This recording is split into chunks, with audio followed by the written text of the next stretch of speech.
my topic was the competence to waive the right to counsel and represent oneself.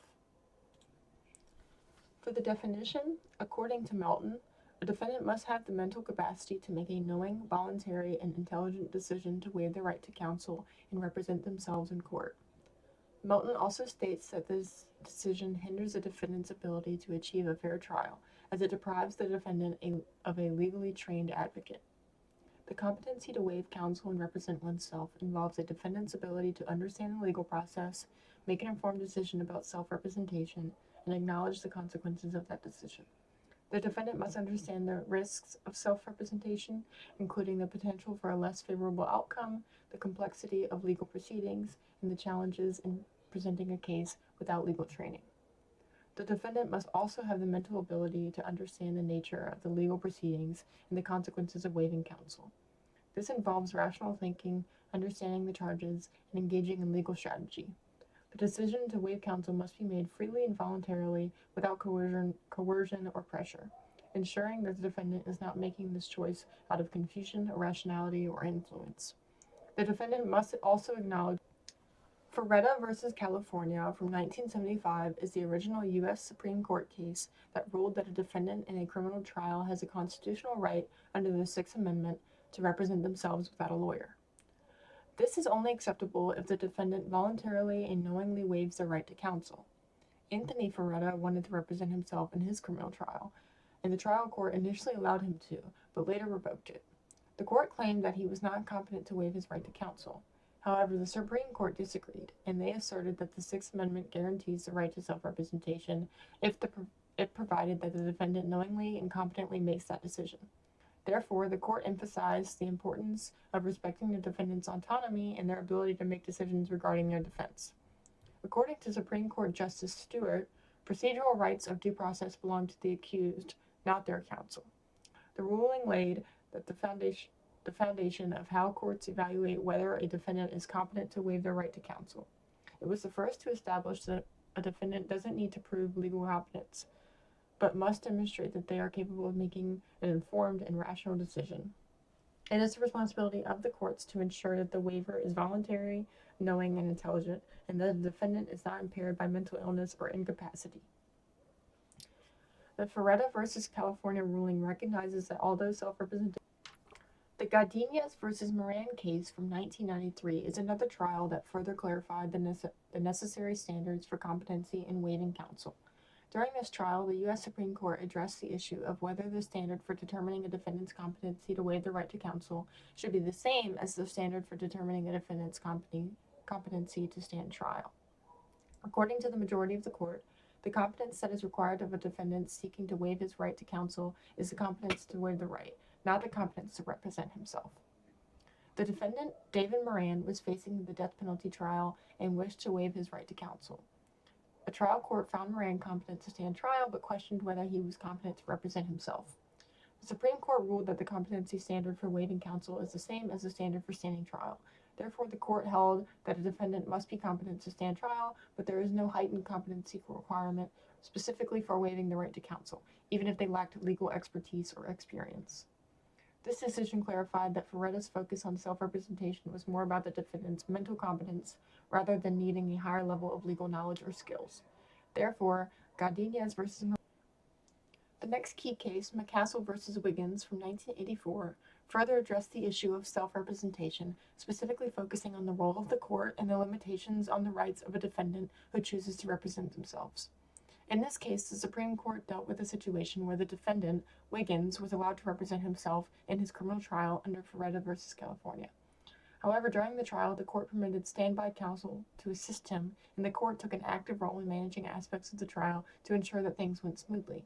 However, the key issue with this trial was whether the presence of standby counsel and the trial court's involvement in helping the defendant undermined his constitutional right to self-representation. The Supreme Court ended up ruling that a defendant has a right to represent themselves, but that right is not absolute in terms of the level of involvement and assistance that they can receive from the court or standby counsel. Therefore, the court ruled that a trial court may appoint standby counsel to assist the defendant when needed, but the defendant still retains control over the strategy and ultimate decisions in their defense. When this situation occurs, the standby counsel may provide the defendant with advice about tactics and important legal information. The court emphasized that while the defendant has a constitutional right to self-representation, they do not have a right to disrupt the trial or cause unnecessary disorder in the court. Although the standby counsel can assist, it is up to the defendant to decide whether or not they want that assistance. The Castle v. Wiggins clarified that a defendant does not have an absolute right to completely exclude assistance from the court or standby counsel. The case highlighted that the right to self-representation. Finally, Edwards v. Indiana from 2008 was a significant Supreme Court case that further defined the boundaries of a defendant's right to self-representation under the Sixth Amendment, especially regarding situations where the defendant's mental competence to represent themselves is in question. Ahmaud Edwards, who was the defendant in this case, had been charged with theft. Edwards initially expressed a desire to represent himself, but the trial court raised concerns about his mental competency and his ability to effectively handle the complexities of a criminal trial. The trial court eventually ruled that Edwards was not competent to represent himself and insisted that he rely on legal counsel. However, Edwards appealed this ruling and argued that he had a constitutional right of self-representation.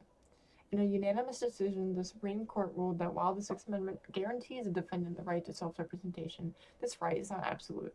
Therefore, the court established that a defendant can be denied the right to represent themselves if they lack the mental competence to do so.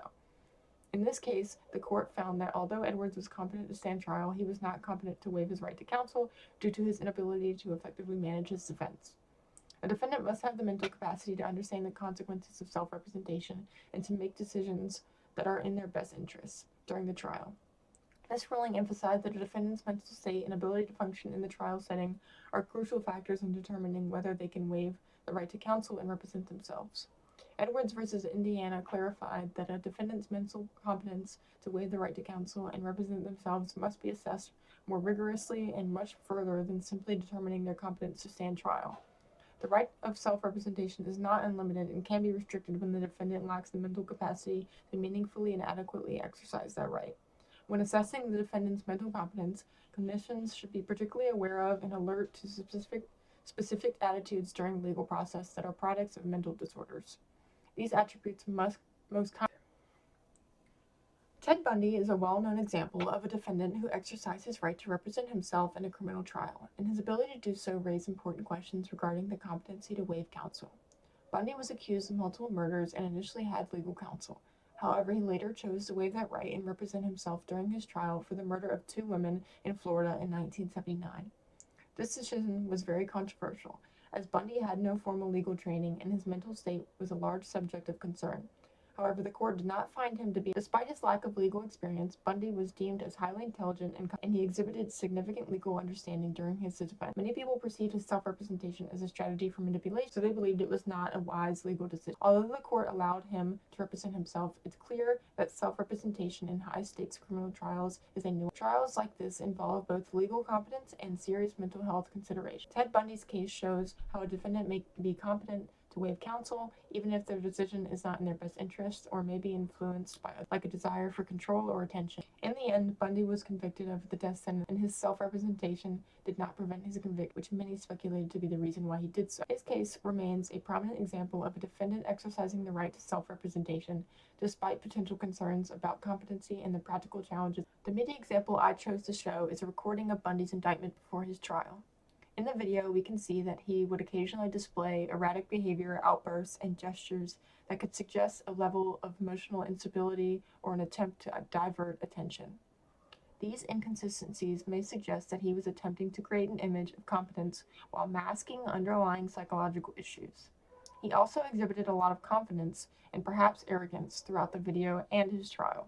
This could be seen as a strategic move, as an attempt to manipulate the proceedings in his favor. He seemed to have genuinely believed that he could outsmart the legal system.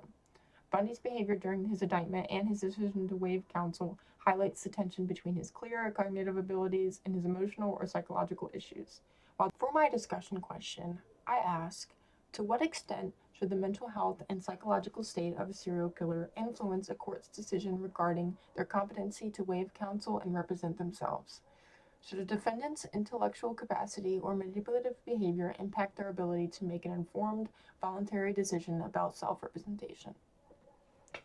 Although this may be a rare or niche scenario, forensic psychologists or evaluators should be able to consider such instances and the issues surrounding the competency of serial killers when they go to trial.